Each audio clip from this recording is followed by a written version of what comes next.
What's going on, guys? It's Johnny Wolf, and I am here to discuss the Demon Slayer Mugen Train movie. It was an incredible movie. I highly recommend watching it if you haven't. Either go see it in theaters or wait till it comes out on digital or DVD, or you could just read the manga like so many have. I haven't read the manga, but after watching this movie, I definitely plan to. I'm getting a lot of glare on my glasses and I don't like it. So like I said, I'm going to discuss the movie a bit, so if you don't want spoilers, feel free to click out of the video. Otherwise, prepare yourself. First, I'm just going to put it out there, when I went to see it in theaters, I went to see the dub version. And if I'm being completely honest, the only reason I went to see the dub version was because my boy Bryce Papenbrook voices Inosuke.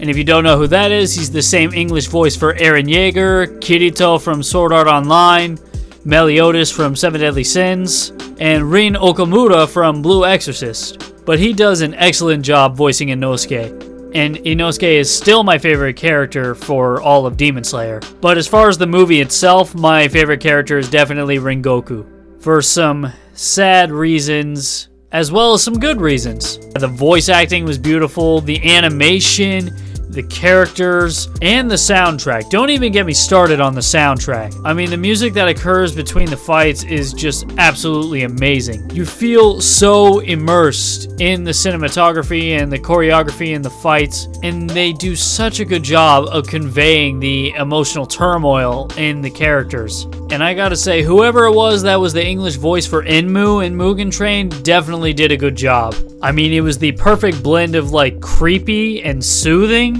Basically like one of the ideal villainous voices. He was a hell of an antagonist. And as someone who aspires to be a professional voice actor, I definitely give that praise in the right manner. But let's take a second and talk about what Enmu did in the movie. Basically, he used his blood demon art, which I think is what it is, to put all the characters to sleep, and they were stuck inside some sort of dreamscape. And while they're inside of that dreamscape, they go through basically their own personal heavens, all the things that they would have wanted to happen with their life. And I gotta say, Inosuke's and Zenitsu's were both hilarious. But Tanjiro and Rengoku had really touchy-feely dreamscapes. And I kind of feel bad for laughing at when Rengoku was in his sleep and put that girl in a chokehold. He had that girl in a chokehold for an awful long time.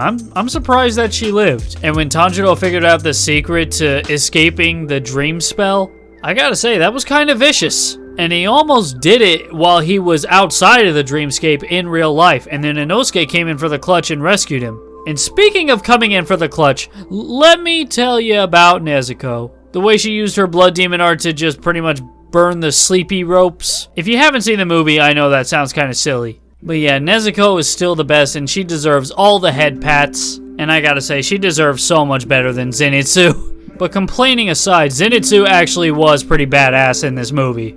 I mean, even though he's only mastered one form of thunder breathing, he actually excels at it pretty well. And Enmu kind of made a mistake putting him in sleep mode. Because as we all know, Zenitsu is most powerful when he's unconscious. And what does Enmu decide to do?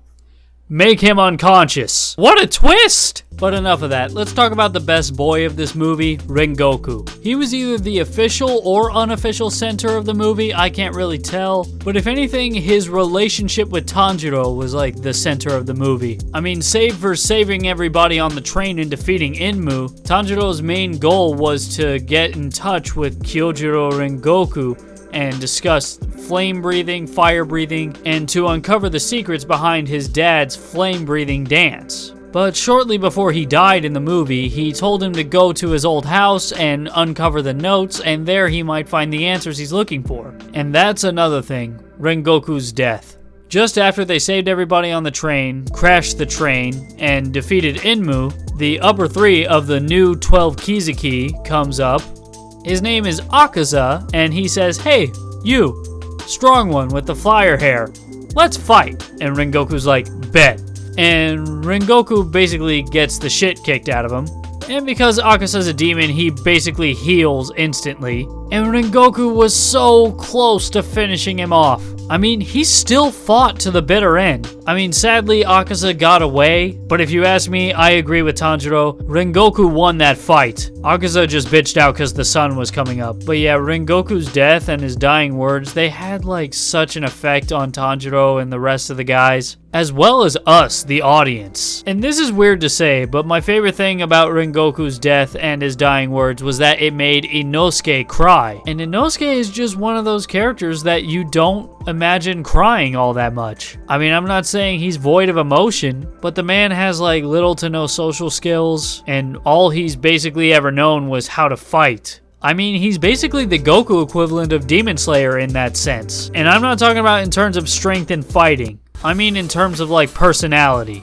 But so much happens in this movie within such a short amount of time, and if anything, this is just literally a hype train for season 2. I mean, they could not have picked a better arc to make into a movie, because when you're talking about a hype train and the movie is centered around a train, that's a metaphor in and of itself. But yeah, if you haven't seen the Demon Slayer movie, I highly recommend you go see it as soon as you can. And if you want to wait for it to come out on digital or DVD, then feel free to do that too, I guess. I don't know. I can't tell you what to do. But yeah, thank you guys for watching. If you enjoyed this video, be sure to drop a like. If you guys want to see more videos, be sure to subscribe. I'll see you guys later.